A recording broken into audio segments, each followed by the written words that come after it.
교장 학습 이론입니다. 어찌 보면 이 교육심리학 쪽에 있어가지고 제일 중요한 파트라고 할 수 있겠습니다. 사실은 교육심리학을 교육학에서 다루는 이유는 그 학생들한테 효과적인 학습이 이루어지도록 만드는 것이 이제 제일 중요하기 때문에 교육심리학을 배우게 되는 것이고요.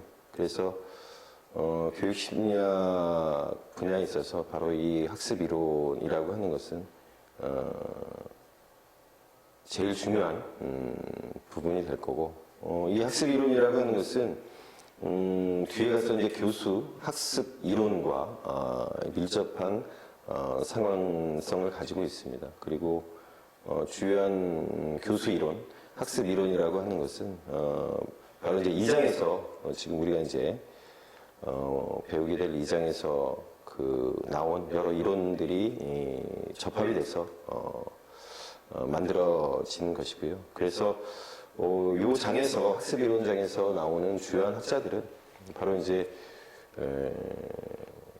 주요한 교수 이론, 그다음에 이제 학습 이론들을 제시한 학자이기도 합니다. 그래서 양자를 잘 비교를 해서 이제 공부하는 게 이제 중요한 과제가 될 것입니다. 자, 그래서 그 학습에 대해서 이제 정의를 한번 해보도록 하겠습니다. 이제 지금 여기 나오는 이 학습의 정의는 행동주의가 됐든 인지주의가 됐든 여타 이제 그 학습과 관련되어 있는 이론들에 있어서 공통적으로 학습에 대해서 개념적이하는 내용이라고 보시면 되겠습니다. 그래서 학습이란 경험과 연습에 의하여 행동에 영속적인 변화를 가져오는 과정이다. 이렇게 얘기하고요. 그리고 이제 변화된 행동이 일정 기간 영속적이야 학습이라고 할 수 있습니다. 행동은 성장이나 성숙 등 신체적 발달에 의해서 변화하기 때문에 이러한 요소에 의한 행동 변화는 학습으로 간주하지 않습니다. 그렇게 되겠죠? 예. 이제 행동주의입니다. 이제 그 행동주의가 많은 비판을 받았기 때문에 행동주의에 대해서 사실은 이제 조금은 부정적인 그런 어떤 태도를 가질 수가 있을지도 모르는데 그렇지 않다는 점을 갖다가 좀 기억을 해 두시기 바라고, 행동주의라고 하는 것은 시기를 거쳐가면서 지속적으로 변화하고 발전되어 왔고요. 특히나 행동주의라고 하는 것은 시험 심리학에 있어가지고 굉장히 중요한 위치를 차지합니다. 왜냐하면 인간의 행동이 어떻게 이루어지고 그것의 원인이 무엇이고 라고 하는 것을 갖다가 지속적으로 시험 관찰을 통해서 발전시켜온 것이 바로 이 행동주의이기 때문입니다.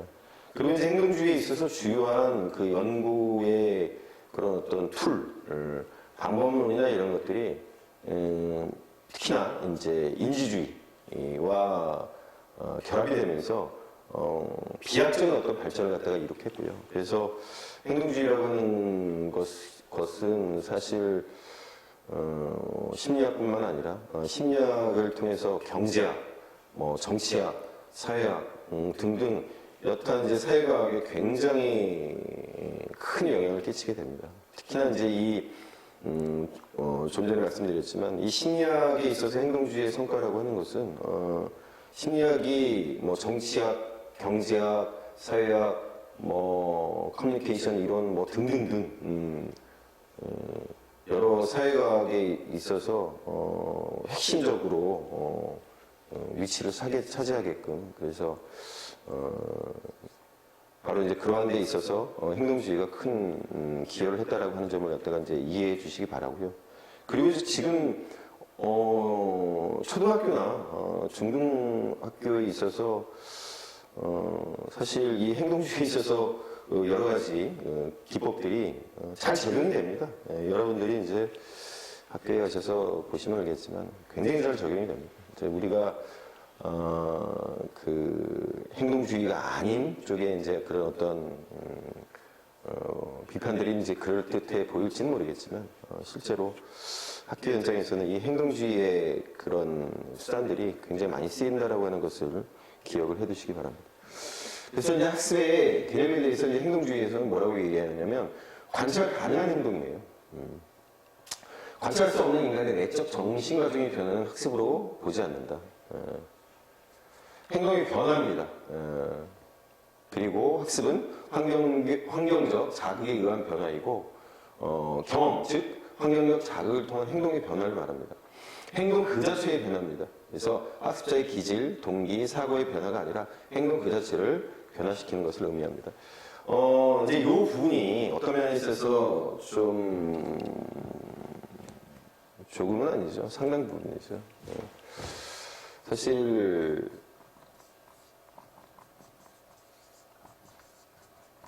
행동주의라고 하는 것이 가지고 있는 제일 큰 특징이 바로 이 과학적이라고 하는 것입니다. 과학적이라고 하는 것의 특징은 일단 뭐 이론적인 부분도 중요하지만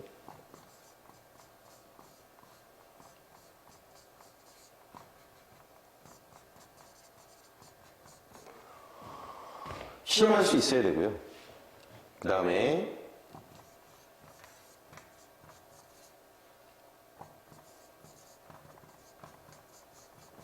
관찰할 수 있어야 됩니다. 이게 이제 중요한 거가 되겠죠.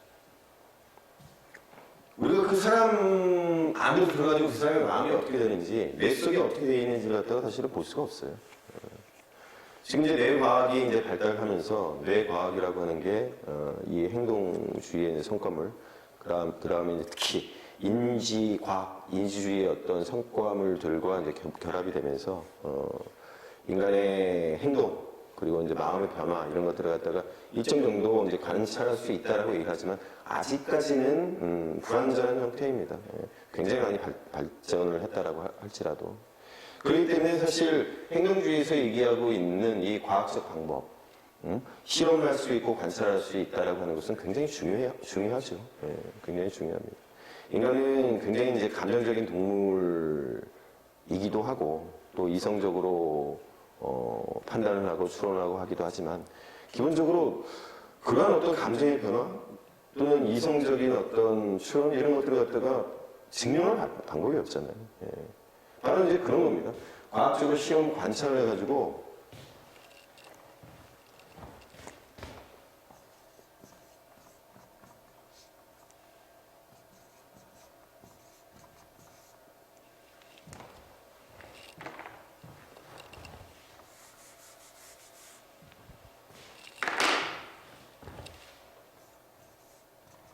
증명을 해야죠.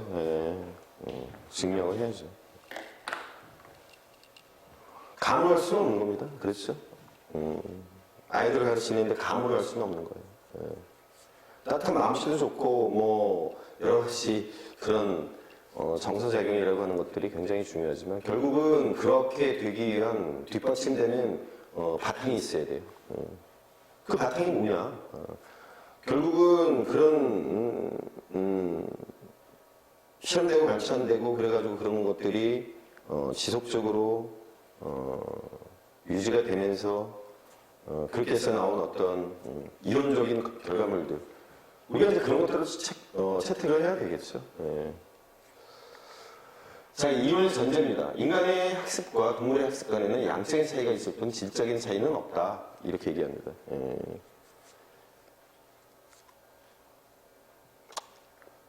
이 부분에 있어가지고는 저는 이제 동의할 수 없는 건데 어쨌든 그렇게 이제 얘기를 했고요. 그 다음에 자극과 자극에 대한 반응이 연합이 돼가지고 학습은 이루어진다. 인간은 백제 상태로부터 태어나 환경에 의해 통제되는 존재이고 욕구가치, 도덕성 등 인성을 형성하는 모든 것은 환경 속에서 경험한 것이다. 그래서 인간은 수동적인 존재, 타율적인 존재라고 얘기를 하죠. 뭐 동의할 수 없는 부분인데 어쨌든 이때 당시에 처음에 나올 때는 이제 그렇게 되었던 것입니다. 그래서 고전적 조건화 이론, 대표적인 사람이 이제 파블로프죠. 파블로프라고 하는 사람이 사실은 이 개에 대한 종소리 실험을 갖다가 이제 뭐 일부러 한 건 아니에요. 일부러 한 건 아니고, 여기 이제 이 파블로프라고 하는 사람은 여기 소화의 분비에 관한 이제 실험을 했다라고 하잖아요. 그러니까 말하자면, 일종의 이제 생리학자이자 생물학자예요. 그러니까 기본적으로 심리학자는 아니었던 거죠. 근데 이제 걔한테 이제 먹이를 주면서 소화의 분비에 관한 이제 실험을 했는데, 먹이를 이제 주지 않았는데도 먹이를 보는 것만으로 그 실험자의 발소리만으로도 침을 흘리는 것을 갖다가 발견을 한 거예요. 그래서 종소리를 울린 데 이제 먹이를 주는 실험을 여러 번 이제 반복을 하고, 근데 이제 고기를 주지 않았는데도 종소리 울리는 것만으로도 침을 흘리게끔 이제 한 거죠. 아, 유레카. 여기 뭔가가 있다. 그래서 이제 나온 게 이제 고전적 조건화, 수성적 조건 형성이라고 하는 이제 이론이 만들어지게 되는 겁니다. 그래서 먹이라고 하는 건 무조건적인 자극이죠. 그렇죠? 무조건적이에요. 보면 무조건 침이 나오는 겁니다. 그래서 무조건적이에요. 침샘 분비라고 하는 것은 무조건적인 반응이죠. 그렇죠? 먹이를 보고 거기에 대해서 침이 나오는 것, 본능적으로. 그러니까 무조건적인 반응이에요. 종소리는 중립적 자극입니다. 종소리? 지금 여기서도 흔들 수가 있고, 여러분들이 지금 이거 보면서도 흔들 수가 있고, 그렇죠? 요 파블로프의 실험에서도 흔들 수가 있고, 그렇기 때문에 중립적 자극입니다. 근데 이후에 이제 조건화를 통해서, 조건화라고 하는 게 뭐예요?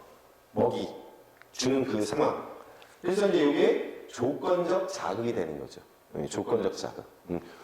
주어진 조건하에서 자극. 그래서 종소리가 울리면 침을 흘리는 것처럼 조건화된 자극으로 발생하는 무조건적인 반응, 침샘 분비. 요거를 조건적 반응이다. 그러니까 연합이 된 겁니다. 조건화된 자극과 무조건적인 반응, 요게 이제 연합이 된 거예요.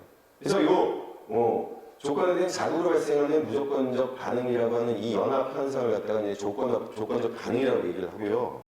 자, 그래서 고전적 조건화란 종소리라는 중립적 자극의 제시만으로도 무조건적 반응이 나타나는 것을 말합니다. 그래서 종소리와 먹이처럼 중립적 자극과 무조건적 자극이 짝지어서 제시되는 것이 바로 연합입니다. 어소시에이션이고요. 그래서 조건화 조건화 과정이라고 하는 것은 조건 형성 전에는 먹이라고 하는 무조건 자극이 주어지면 침이라고 하는 무조건적 반응이 나타나죠. 근데 조건 형성이 되어가는 중에는 종소리 중립적 자극과 먹이라는 무조건적 자극이 합쳐져서 연합이 되어서 침이라고 하는 무조건적 반응이 나타나게 되는 거예요. 그래서 조건 형성 후에는 뭐냐면 조건적 종소리만으로도 침이 나오는 조건 반응이라고 하는 것이 나타나게 되는 겁니다. 자, 그래서 고전적 조건화 과정의 이제 주요 현상을 한번 볼게요. 주요 현상입니다. 자극 일반, 어느 특정한 조건화 자극과 유사한 다른 자극에 의해서도 조건 반응이 나타나게 되는 겁니다. 그래서 수학에서 자신감이 잃은 학생이 유사한 과목의 물리에 대해서도 자신감을 잃고 불안과 초조를 느끼는 것 같은 현상을 의미합니다. 유사한 다른 자극에 의해서. 그러니까 그런 게 되겠죠. 요새는 여러분들 그 식당 같은 데 가면 그 앞에, 윈도우 앞에 모형, 음식물들이 이렇게 만들어져 있어요. 사실은 진짜 요새는 기술이 발달해서 음식과 거의 완전히 흡사합니다. 그러니까 그거 딱 보는 순간 어떻게 돼요? 침이 보이죠. 알면서도 보입니다. 알면서도. 이거 진짜 음식이구나 라고 하면서 내 침을 흘리는 경우도 있지만 딱 가서 보고 이거 모형인데 하면서도 침을 그게 이제 말하자면 유사한 다른 자극인 거예요. 그 다음에 소거입니다. extinction. 획득된 조건 반응도 조건 자극이 무조건 자극과 결합되지 않은 채 중성 자극인 조건 자극만 계속 단독적으로 제시되면 학습된 조건 반응은 희미해져 결국 사라져 버리게 됩니다. 걔한테 이제 흔들잖아요. 근데 영양제들이 있습니다. 어느 순간 종소리 한다고 해서 침이 안 보이죠? 그냥 가버리죠. 오지도 않죠. 종소리 끊는다고 해서. 그게 이제 바로 이제 소고가 돼요. 그 다음에 자발적 회복. 소고 절차가 이루어진 후에 음식물과 연합시키지 않은 채 다시 종소리만 반복적으로 개에게 들려주었을 때 소고되었던 종소리에 침을 흘리는 반응이 재훈련 없이 다시 나타난다. 그런 경우가 있겠죠? 그런 경우가 있습니다. 자발적으로 회복이 되는 경우. 자발적 회복은 학습이란 영원히 소멸되는 것이 아님을 시사해 줍니다. 자발적으로 회복이 되는 거잖아요. 그러니까 한번 학습된 것은 완전히 소멸되는 되는 것이 아니라 어딘가에 있다라고 하는 거예요. 제조건 형성. 조건 자극과 무조건 자극을 계속 짝지어 제시하면 조건 반응은 곧 원래 상태로 돌아오는데 이러한 거를 갖다가 재조건 형성이다. 이렇게 이제 얘기를 하고요. 재조건 형성은 처음 조건 형성 과정 때보다 빨리 이루어지는데 이는 소고가 일시적인 억압 현상일 수 있다라고 하는 것을 보여준다. 이렇게 얘기를 합니다. 자, 그 다음에 변별이에요. 서로 다른 자극을 구별하고 각각의 자극에 올바르게 반응하는 것. 수업 시간에는 공부만 열심히. 점심시간이 되면 소라라고 분주해지는데 바로 이제 이런 것들을 갖다 변별하는 거죠. 자발적 자극 통제. 학습자가 스스로 자극과 반응에 의한 조건하로 통제하는 것이에요. 여기 침대에서 잠, 책상에서 공부. 이게 이제 자극 통제의 예라고 이제 합니다. 고체적 조건 형성. 조건 자극이 조건 반응을 유발하는 힘을 획득하고 나면 그 조건 자극은 다른 제2의 자극과 짝지어 줄 수 있다.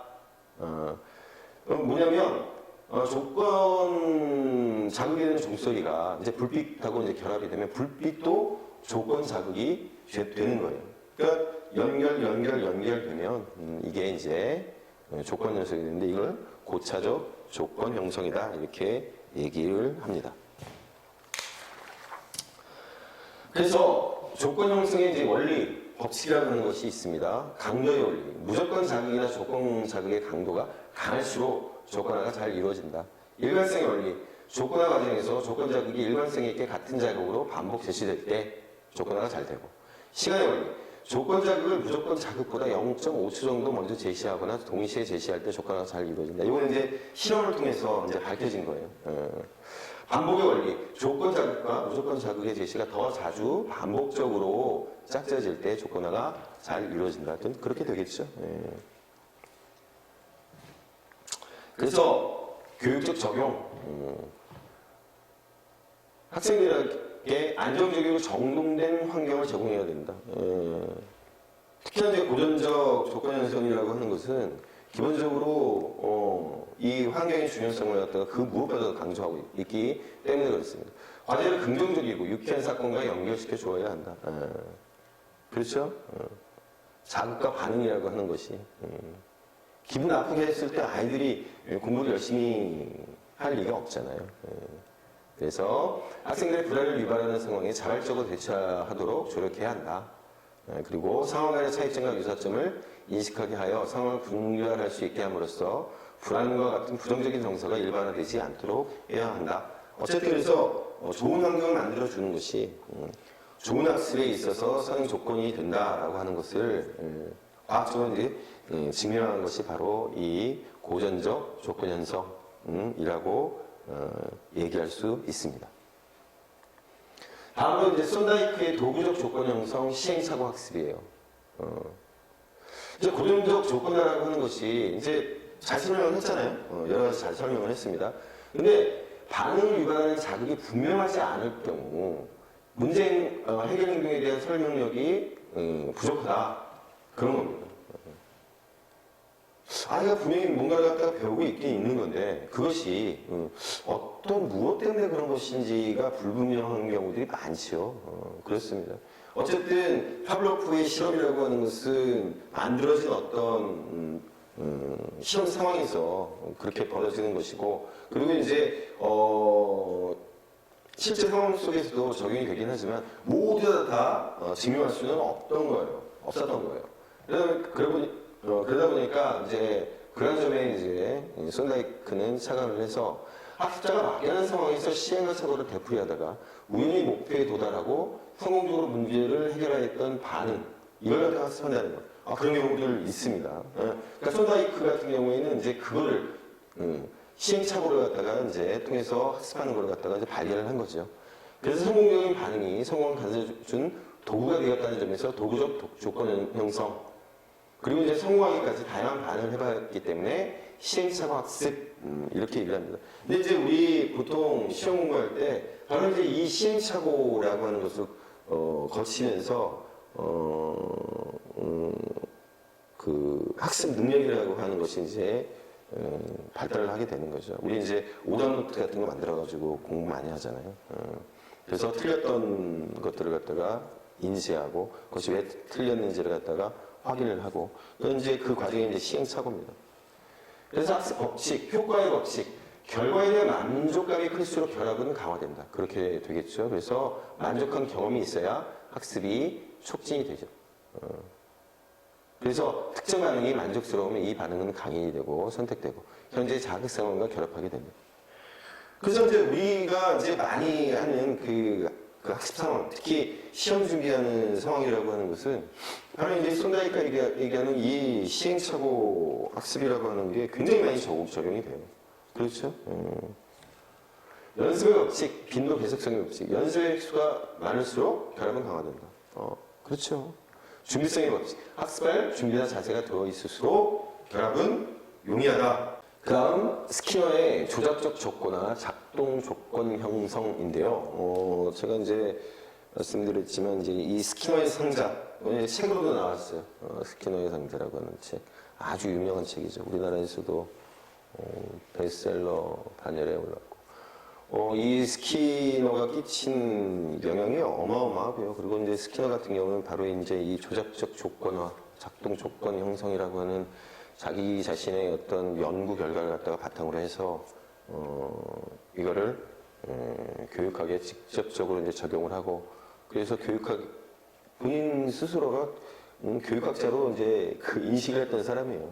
그리고 굉장히 많은 영향을 끼쳤고요, 실제로. 그리고 이제 좋은 어떤 그 학습, 교육과 관련된 그런 수단, 툴, 방법론 이런 것들을 갖다 제시해 주었고 여전히 지금까지도 학교 현장에서는 많이 쓰이고 있습니다. 이 스키너의 작동 조건 형성이라고 하는 것이. 그래서 이제 스키너 같은 경우에는 뭘 했냐면 이제 상자를 만든 거죠. 그래서 비둘기나 쥐가 표적 또는 막대를 누르면 먹이가 이제 자동적으로 떨어지도록 하는 실험을 진행을 했고 그래서 비둘기나 쥐는 여러 탐색 활동을 하다가 우연히 표적 또는 막대기를 누르게 되고 비둘기와 쥐는 표적이나 막대를 누르는 반응을 학습하게 되는 거예요. 그래서 스키너는 동물들의 이러한 행동을 환경에 스스로 작용하여 어떤 결과를 만들어낸다. 그래서 이거를 작동, 오퍼레이션이라고 하고 이러한 절차로 학습되는 과정을 작동, 조건, 형성 이렇게 얘기를 합니다. 그래서 이제 보시면 아시겠지만 여기서도 요 실험에서도 나타나지만 무조건적인 어떤 자극 그것이 이제 조건 자극이 되고 그래서 이제 수동적이고 타율적으로만 되지 않는다라고 하는 것을 갖다가 사실은 이제 보여준 거예요. 이게 이제 행동주의라고 이제 지칭이 되지만 그런 측면들을 갖다가 이제 이 실험을 통해서 증명해 나간 겁니다. 그래서 이제 조작적 조건화인데요. 고전적 조건화라고 하는 게 비자발적 반응이 어떻게 형성되는지를 설명한다면 스키너의 조작적 조건화는 자발적 행동이 어떻게 학습이 되고 지속되는지를 설명한 거죠. 그래서 인간은 특정한 행동에 대한 결과가 긍정적이면 그 행동을 더욱 하고자 하고 결과가 부정적이면 그 행동을 하지 않으려 한다. 그러니까 완전히 이제 타협적이라고 하는 게 아닌 겁니다. 그래서 고전적 조건화가 행동을 유발하는 자기에 관심을 둔 거라면 조작적 조건화는 자극보다는 유발된 행동의 결과에 관심을 두는 것이다. 그래서 조작적 조건 형성에서 유기체가 유발하는 행동은 적극적이고 능동적이며 의도적인 목적 지향적인 성격을 지닌다. 이렇게 이제 얘기가 되는 겁니다. 어떤 면에서 보면 바로 이제 이 목적지향적인 성격, 능동적, 적극적. 이게 이제 그 인지주의라고 하는 일종의 이제 이론적인 틀과 접합이 될 수 있는 어떤 지점이 이제 여기에 있는 거예요. 그래서 이제 강화입니다. 강화는 특정 행동의 빈도를 증가시키는 것. 그래서 행동의 발생 빈도를 증가시키는 사물, 방법을 강화물, 리인포서라고 이제 얘기를 한 거예요. 그래서 강화는 강화물의 제시 방법에 따라 정적 강화, 그리고 부적 강화, 이렇게 이제 구분이 됩니다. 자, 강화의 유형을 보면, 정적 강화, 부적 강화, 그렇게 있다라고 얘기했었잖아요. 그래서 보상과 같은 자극을 얻기 위해서 특정 행동이 증가되는 것을 정적 강화라고 얘기합니다. 학생들을 만족시킬 수 있는 강화물을 제공함으로써 긍정적 자극이죠. 의도한 바, 바람직한 행동을 유발하고 유지시키는 과정이에요. 이 방법이 가장 좋겠죠. 부적 강화라고 하는 것은 처벌과 같은 자극을 피하기 위해 특정 행동이 증가하는 것, 학생들이 싫어하는 것, 혐오 자극이나 부정적 자극을 제거하는 방법. 보세요. 제거하는 방법으로 의도하는 행동의 빈도를 증가시키고 유지시키는 것입니다. 여기 이제 나오는 것처럼 수업에 잘 참여하면 청소하는 건 안 하도록 해줄게. 뭐예요? 이게 부적 강화인 것이죠. 이것도 많이 쓰입니다. 나쁜 게 아니에요. 때때로 써야 돼요. 때때로 써야 됩니다. 사람이라고 하는 존재가 그렇습니다. 욕망의 존재, 본능의 존재이기 때문에 이성적인 측면도 있지만 그래서 강화의 원칙은 강화는 즉각적으로 주어져야 하고 충분하게 주어져야 합니다. 일관성 있게 주어져야 하고 점진적으로 주어져야 합니다. 그리고 목표, 행동에 맞게 주어져야 하고 효과를 실제로 검증할 수 있어야 합니다. 자, 그 다음에 이제 처벌이에요. 처벌도 정적인 게 있고 부적인 게 있고 그러게 되겠죠. 그래서 처벌이라고 하는 것은 불쾌한 자극을 제시해서 특정 행동을 감소시키거나 제거하는 거예요. 강화라고 하는 건 뭐였죠? 증가시키는 거였죠. 그래서 반응을 약화시키는 절차입니다. 그래서 강화에서는 반응의 빈도가 올라가게끔, 처벌은 반응의 빈도가 내려가게끔 하는 것이죠.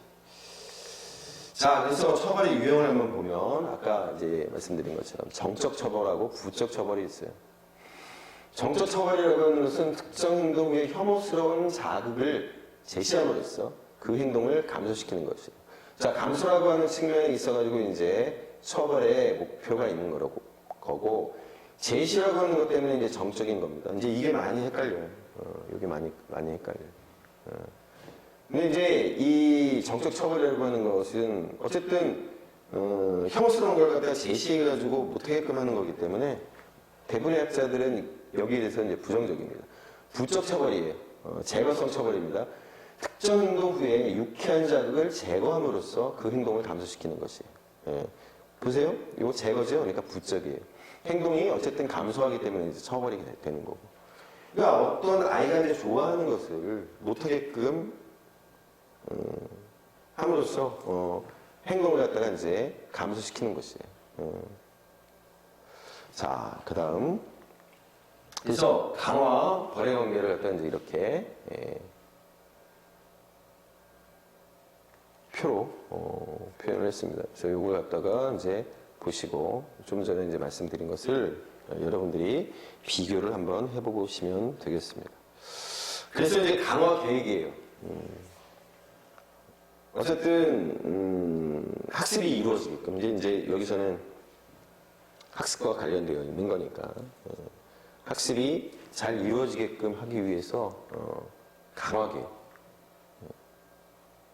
그래서 강화가 주어지면 강도가 유지되거나 증가하고 강화가 중단되면 강도가 이제 떨어지게 되겠죠. 그래서 이러한 강화 조건을 어떤 패턴에 따라 조절했는가에 따라 반응의 이제 특징적인 현상이 나타나는데 바로 이러한 이제 현상에 이제 차가를 해서 강화물을 가하는 빈도와 강화물이 주어지는 시점 등 강화 조건의 패턴, 이걸 갖다가 이제 강화 계획, 그 패턴을 갖다가 이제 계획적으로 이제 만드는 것이 바로 이제 강화 계획이 되는 겁니다. 그래서 유형을 보면 계속 강화가 있고요, 간헐 강화가 있고, 두 가지가 있어요. 그래서 계속 강화 계획이라고 하는 것은 바람직한 행동마다 강화물을 주는 강화 계획이에요.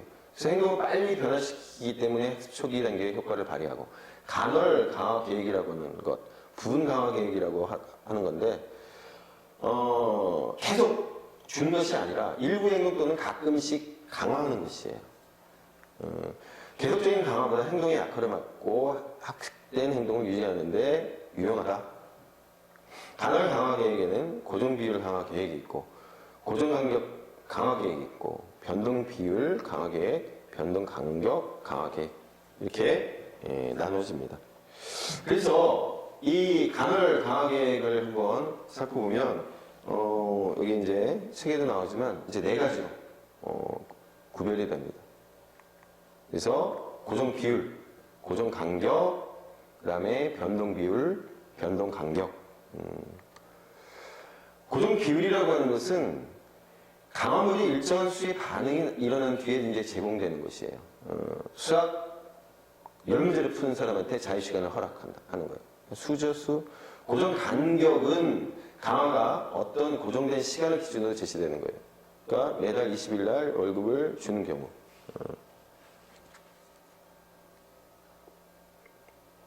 그러니까 우리 이제 공부로 따지면 50분 공부하고 10분 쉬고. 그것도 이제 말하자면 이 고정간격 강화 계획과 관련이 되어 있는 겁니다. 리프레시 할 수 있는 어떤 시간을 주고 다시 이제 학습에 집중할 수 있게끔 하는 변동 비율 강화 계획. 수행 횟수를 예측하지 못하도록 강화물을 불규칙적으로 이제 제공하는 방법이에요. 변동 비율입니다. 수행 횟수를 예측하지 못하도록 강화물에 불규칙적으로 이제 제공하는 거예요. 수학 문제를 10문제 풀었다가, 또는 8문제 풀었다가, 5문제 풀었다가, 이제 그렇게 변동의 비율이라고 하는 것을 갖다가 다르게 예측하지 못하도록 강화하는 것이죠. 그래서 변동 비율 강화 계획에 사용되는 상황에서 형성된 행동은 더 이상 그 행동에 대해 강화를 주지 않아도 매우 오랫동안 지속되는 경향이 있다. 이렇게 얘기됩니다. 변동 간격 강화 계획이라고 하는 것은 어떤 시점에서 강화가 주어지는지 예측할 수 없도록 설정 되어 있는 경우예요. 교수가 예고 없이 불시 학생 학습 상태를 점검하는 경우, 변동 간격 강화 계획의 예가 됩니다. 그래서 교사가 변동 간격 강화 계획을 세우는 이유는 학생들이 언제 강화를 받게 될지 전혀 예측하지 못하므로 학생들이 항상 최선을 다해 공부할 것이라는 생각 때문이다. 그래서 변동 비율 강화 계획도 변동 간격 강화 계획도 변동 비율 강화 계획과 마찬가지로 행동의 빈도를 유지하고 증가시키고 유지하는 데 효과적인 방법이다. 이 쪽지 시험 같은 게 이제 변동 간격 강화 계획이에요. 느닷없이 쪽지 시험 봅니다.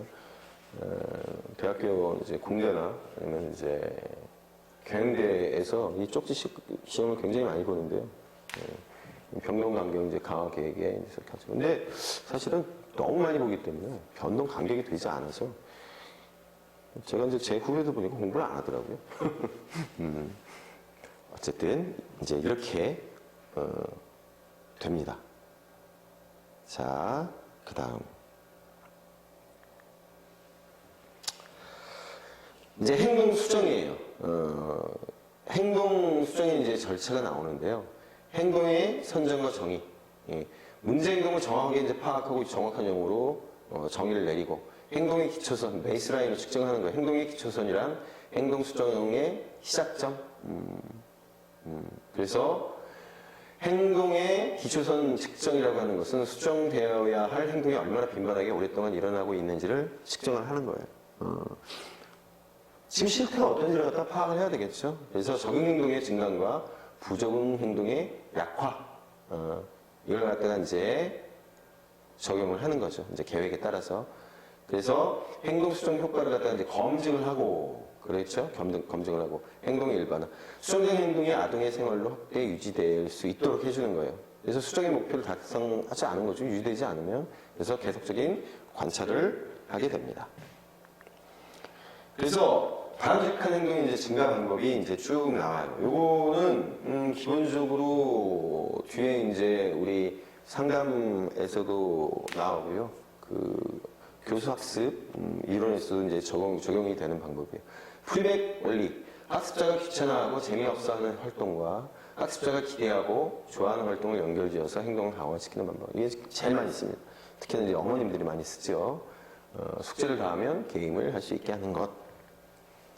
그 다음에 이제 차별 강화입니다. 여러 행동 중에서 어느 하나의 행동만을 선택적으로 강화하는 것이에요. 바람직한 목표 행동에 대해서는 강화를 하고, 바람직하지 못한 행동에 대해서는 소거를 응용해서 문제 행동을 줄여나가는 강화 기법이에요. 그래서 차별 강화의 유형에는 발생률이 높은 행동에 대한 차별 강화, 발생률이 낮은 행동에 대한 차별 강화, 문제가 되는 행동 이외의 다른 모든 행동에 대한 차별 강화, 대체 또는 대안적 행동에 대한 차별 강화, 상관 행동에 대한 차별 강화, 이런 것들이 이제 있습니다. 이거는 좀 많이 깊이 들어가는 것이기 때문에 여러분들 이런 것들이 있다라고 하는 걸 갖다 이제 그냥 알아두시면 되고요. 차별 강화는 부적절하고 공격적인 행동 등의 문제 행동을 수정하는데 효과적으로 사용할 수 있습니다. 많이 써요. 상담 같은 데서 많이 씁니다. 이 차별 강화라고 하는 것이. 그 다음에 행동 조성, 조형, 쉐이핑인데요. 요것도 많이 적용이 되는 겁니다. 이 행동 형성이라고 하는 게. 아동이 한 번도 해본 적이 없거나 거의 하지 않는 어떤 새로운 행동을 가르치려고 하는 것을 말합니다. 그래서 차별 강화의 행동이라고 하는 것은 이미 할 수 있는 행동이지만 행동 형성에서의 행동은 새로운 행동이에요. 그러니까 다르죠.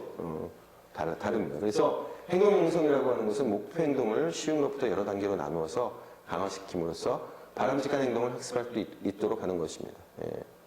그 다음에 조건 강화와 토큰 강화, 2차적 강화물.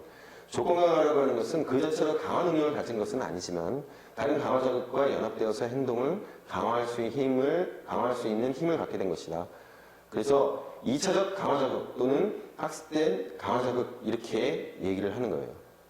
그래서 돈이라고 하는 것은 아동한테 강력한 강화 자극이죠. 그래서 이제 토큰 강화 같은 경우에 이제 별표, 스티커, 점수 등과 같은 상징적인 것을 주는 것이 바로 이제 토큰 강화고요. 돈처럼 교환 가치가 부여될 때 강화 자극으로 힘을 발휘하게 됩니다. 자, 그다음 문제 행동을 감소시키는 방법이에요. 그래서 앞서 이제 바람직한 행동을 갖다가 이제 강화시키는 거라면 이거는 이제 문제 행동을 갖다가 이제 줄이는 거죠. 상반 행동의 강화, 문제 행동과 반대되는 바람직한 행동을 이제 강화하는 거죠. 그래서 지각을 자주 하는 학생을 처벌하기보다는 제 시간에 등교했을 때 강화를 주는 것. 강화의 중단, 소거, 문제 행동이 더 이상 강화되지 않도록 이제까지 주던 강화를 중단하는 것이에요. 그러니까 그런 경우가 있습니다. 이제 여기 이제 예를 드는 것처럼 수업 시간에 이제 떠드는 행동. 그러니까 좀 문제 행동을 하는 학생에 대해서 교사가 자꾸 야단을 치고 벌을 주고 해요. 근데 아이들이 그거에 이제 그 만성화가 되면 오히려 더 선생님을 약올리고 선생님한테 이 문제 있는 행동을 더 자주 더 크게 불러일으키게 되는 경우들이 있어요. 그럴 경우에는 어쨌든 선생님이 이제 신경을 써주고 하는 그런 관심이 재밌는 거죠. 재밌는 거예요. 그래서 이제 학생으로 하여금 이제 유쾌한 상황이 되게 되고. 그래서 교사가 모른 척 하는 것이 오히려 문제 행동의 발생을 감소시킬 수 있는 거예요. 근데 이제 잘 판단을 해야 돼요. 그 학생이 이제 그런 성향을 가지고 있는 학생인 것이 이제 명백하게 확인이 된 경우가 아닌 경우에 잘못 쓰게 되면 내가 이제 생각하지 않은 효과가 이제 나타날 수도 있습니다. 그다음에 이제 타임아웃이에요. 그릇된 행동을 한 경우에 정적 강화의 기회를 차단함으로써 그 행동이 강화되지 않도록 하는 것이에요. 그릇된 행동을 하는 아동에게 강화를 이용할 수 있는 기회를 차단하기 위해 일시적으로 다른 장소에 사회적 격리를 시켜주는 방법. 그래서 이제 우리가 이제 많이 하는 게 이제 아이들이 문제 행동을 일으키는 학생을 뒤에 가서 서 있게 한다든지, 교실 밖에 서 있게 한다든지, 이제 그런 것들이죠. 체계적 중단법. 미약한 자극부터 시작해서 점차로 자극을 높여서 문제 행동을 지연시키거나 소멸시키는 방법이에요. 그래서 공포증 치료에 이제 많이 사용이 되죠. 심각한 공포 현상을 느끼는 실험자 또는 학생에게 덜 공포스러운 것부터 자극, 차츰차츰 강도를 높여서 그러면서 이제 소멸시키려고 하는 방법이에요. 그 다음에 혐오 치료입니다. 문제 행동을 했을 때 좋지 않은 자극을 주어서 문제 행동을 없애는 방법이에요. 그러니까 이제 뭐 이런 거죠. 알코올 중독자를 치료하기 위해서 술잔에 죽은 거미를 몰래 넣어두는 방법. 근데 혐오 치료 같은 경우에 단기적으로 어떻게 될지 모르겠지만 이게 이제 지속적인 효과를 나타내기는 어려운 것 같더라고요. 뇌파 치료, 뇌폭력법, 극심한 불안이나 공포를 일으키는 대상이 장면을 상상하도록 해서 불안이나 공포를 이겨내도록 하는 방법. 이거 잘못 쓰면은 정말 큰일 납니다. 정말 큰일 나요. 응수법, 공포나 불안을 일으키는 조건 자극을 장시간 충분하게 경험시켜서 공포나 불안을 제거하는 이것도 마찬가지고. 이것도 마찬가지고. 특히나 이제 아이들 같은 경우는 이거 뇌파 치료나 홍수법 같은 거 잘못 쓰면 정말 큰일 납니다. 심적 포만, 문제 행동을 지칠 때까지 반복하도록 해서 문제 행동을 감소시키는 방법. 이런 경우도 이제 아이들보다는 중등학생들한테는 좀 써먹을 수 있는 방법이기도 해요. 심적 포만이라고 하는 게. 문제 행동을 지칠 때까지 반복하도록 하는. 그러니까 초콜릿을 좋아하는 사람들한테 계속해서 초콜릿을 주는 거죠. 아주 물리도록. 잠을 좋아하는 학생한테 못 일어나게 계속해서 잠만 자도록. 그렇게 효과는 그렇게 크지는 않습니다. 자, 그래서 행동주의 학습 이론의 교육적 적용, 프로그램 학습법.